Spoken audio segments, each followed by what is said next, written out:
Welcome to our channel. Today we how to activate MySling. To activate your MySling account, start by navigating to the official MySling website. Once the page loads, locate the Sign Up or Activate Account button. Click on that button to proceed to the registration page. You will be prompted to enter your email address. Type your email address in the designated field. Next, create a strong password for your account. Make sure your password meets the security requirements. After entering your password, confirm it by typing it again in the next field. Look for any additional information required, such as your name and zip code. Fill in all required fields accurately. Once you have completed the form, review your information for accuracy.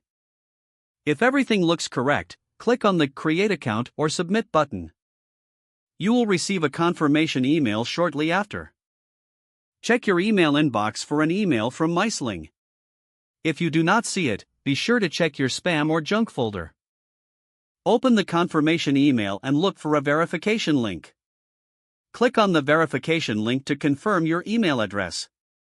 This will direct you back to the MySling website. You may need to log in with your email and password. After logging in, your MySling account will be successfully activated. You are now ready to explore and enjoy the services offered by MySling. If the page does not load, refresh the browser or try again in a private or incognito window. Make sure you are using the correct email address, then retype it carefully to avoid small typos. If your password is not accepted, use the reset option and create a new strong password you can remember.